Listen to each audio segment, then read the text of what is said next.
Hi, welcome to the Catalyst Podcast. I'm your host, Hunter Burney. A catalyst is defined as a person or thing that precipitates an event.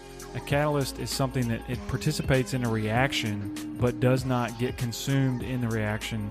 There's a heart behind this podcast for, people with aspirations. There's a heart behind this podcast for motivated people that want to make a difference, that have a bias for action, that really truly want to be a catalyst in the environment around them, both professionally and personally, in their homes, in their workplace, and beyond. So welcome to this podcast. I really hope you're enjoying the series that we're in.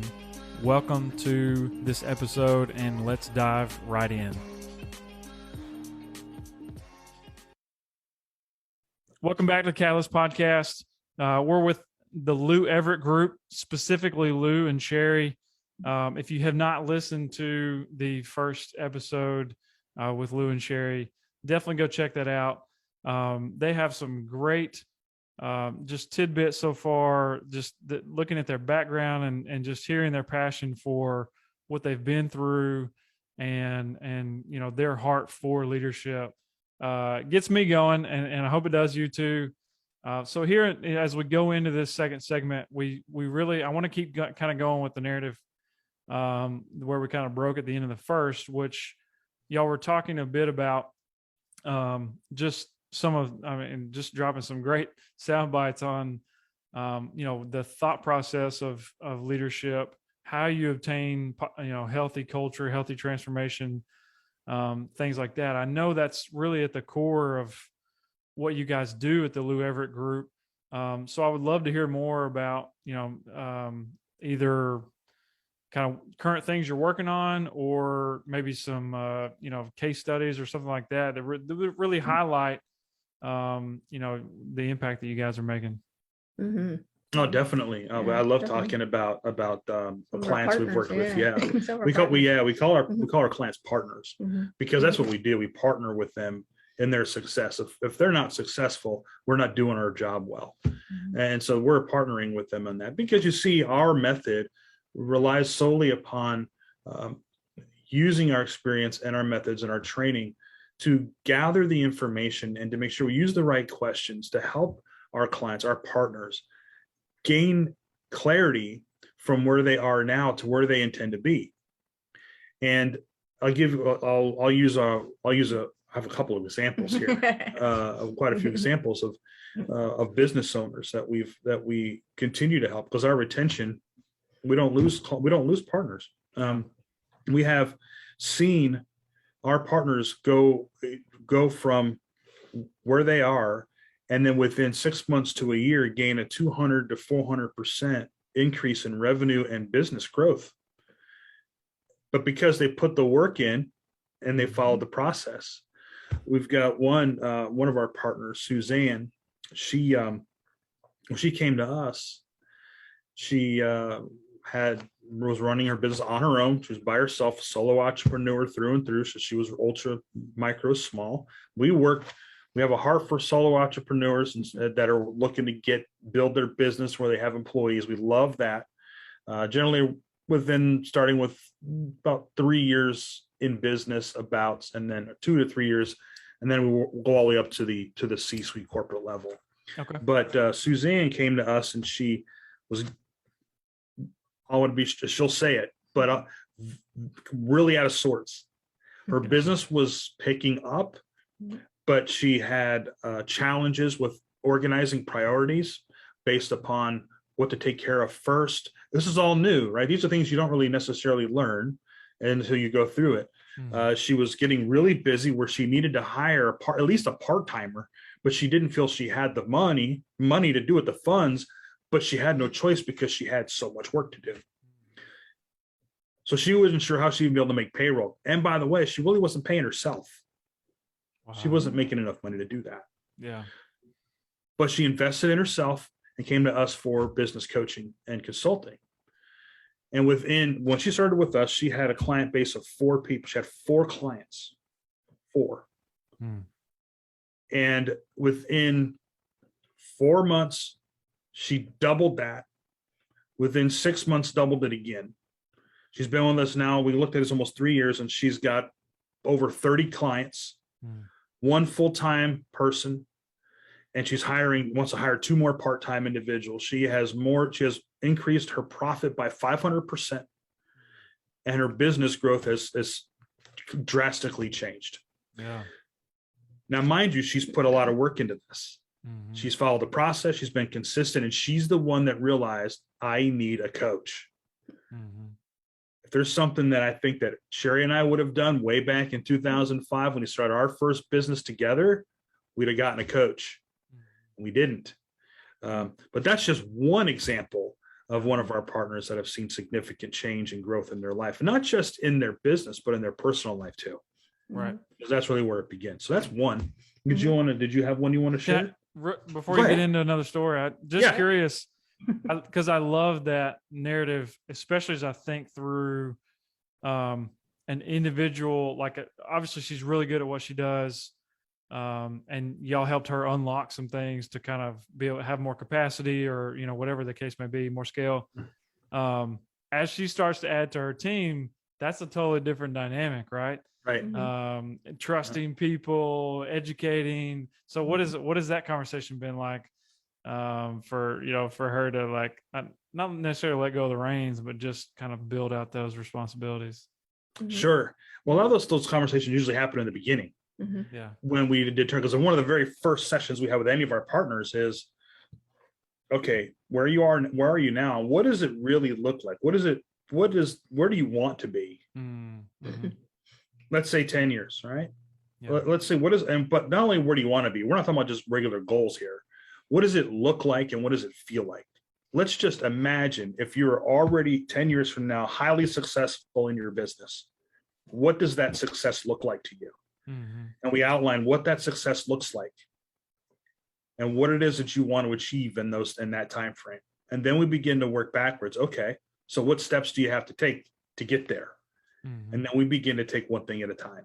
Mm-hmm. And with someone like Suzanne and any other solo entrepreneur or entrepreneur that may already have a team that needs organization, we still identify this. And then at that point, we begin to say, all right, well, guess what? You got to prepare for this, and this coming up.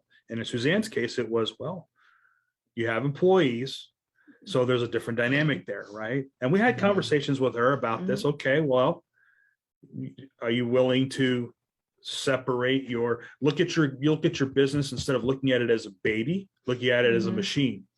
Okay, because it's not your baby.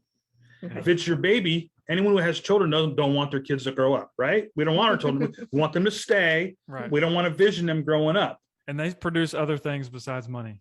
That's right. And so don't look at it as a baby. It's a machine. So that means you have to treat it like a machine. Well, you got to look at yourself as the business owner running XYZ service or widget, gadget, whatever that you have.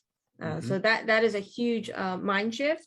And once you get that mind shift going, oh, I'm a business owner having this type of service, then you look at it differently.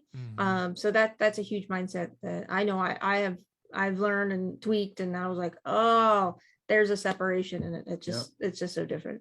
And now she doesn't have any trouble giving up some responsibility to her employees, because it gets done and it gets done well. And she has the ability then to focus on running the business as the owner instead of the business running her.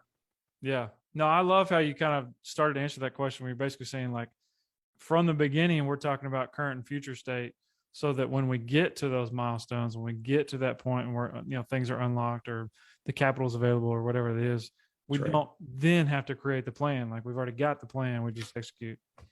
That's exactly it. Yeah. At least have the outline of the plan, right? We know it's going to come.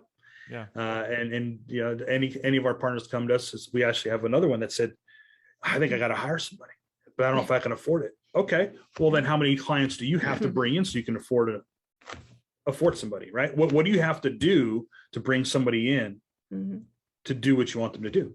Well, let's get there. So not only are they increasing their profit, they're increasing the size of their business by gaining new clients. They've reached a new pinnacle moment. Now they're able to bring in an employee, and that routine will happen. Next thing you know, they're going to bring another employee in, and then another employee in, and another employee in.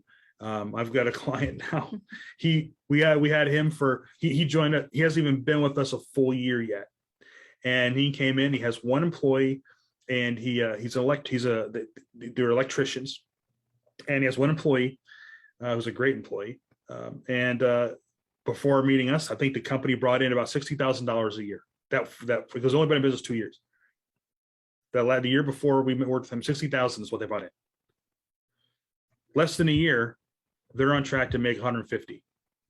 Not a lot of money in a small business, 150K, but they're on track, which means all they've got to do is make a couple other movements and they can double that or get close to doubling that this year already still. Fact of the matter is, though, at 150,000 a year, that's more than double last year, number one. Number two, he keeps going on like that and doubling it every year. Within 5 years, they'll be $1 million company. Crazy, isn't it? Yeah. And when I mentioned that to him, he says, "Oh my," he goes, "Wow, that's great. Yeah, it's crazy, but that's where you wanted to be." Yeah. You see, and that's how we help people get there. Yeah, that's awesome. So what else stands out about like your current approach? I'm curious to learn like how much of the, I can't remember what you referred to. I don't know if it's compliance training or maybe more of the corporate training as kind of a broad category. Does that consume a lot of your focus, or is that kind of a secondary thing, or what would you characterize as kind of the main focus? The main focus of our business. I mean, we have a couple of legs of our business, but being the business coaching side of it's a big one. That's a big thing for us. That consumes us. Most of our space is the consulting and business coaching. However, we do have a separate leg too through corporate training, including diversity and inclusion. And so that takes up, I would say, probably 75-25, right? More 75 coaching, 25 right now currently. But again, a lot of times that's because of the last couple of years have been a little challenging, right? With COVID and all this other stuff. The focus has been a lot on other things in the corporate environment, PPP, and how do we keep people in business? How do we keep our business together? How do we keep employee? All this stuff is like more of an emergency a reaction. And so not too many people up to this point have been considering corporate training. However, the floodgates have opened up. Yeah. Now we're starting to get calls. Now we're starting to get people we've connected with and say, okay, we got to get this back in gear. We got to get a coaching, and again, something we could talk about another time, but how a leader in a company responds to crisis can certainly determine the success of their business over time. Unfortunately, that's just the way that works with the pandemic or any crisis. And that's why we are who we are and why we do what we do. Because when crisis comes, we're ready to step up. We're here to help. And we notice that there's a lot of, people that are reacting versus being proactive. And it's unfortunate, it's unfortunate that they have to feel the pain and they're like, oh my gosh, we have hammers throwing at everyone. And, why is everybody angry? Well, let's go back and figure that out, because guaranteed there was some red flags, but they just chose to ignore it. So that's what we love, working with individuals that at least have the glimpse of, I know I need to do this and I know I need to build, but I just don't know how. And they're open-minded. That's right. And then they're ready. Yeah. I don't think anybody's really ready necessarily, but at least they're open-minded to the fact that, like, hey, I need something, I just don't know how or why, because it's not my wheelhouse, and then get them to that next level. So that's the most important part. So to your listeners, because I know you have a lot of young listeners, maybe in transition, career transition, going to a new role of some sort. Honestly, the biggest thing and the biggest advice is to your personal development.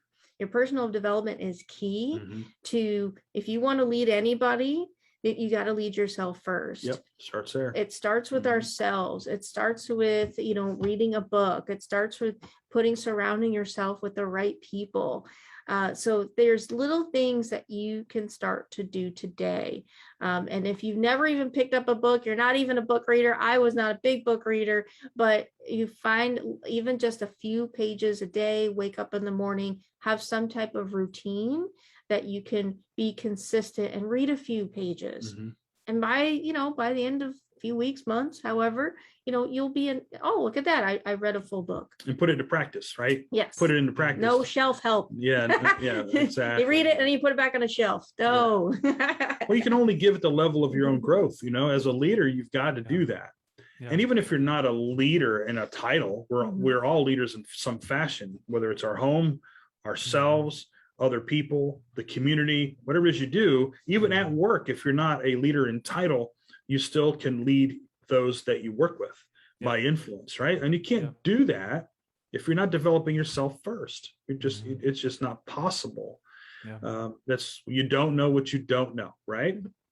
Until you get the help that you need, or you get some you grow yourself. In order to grow yourself, you have to know yourself first.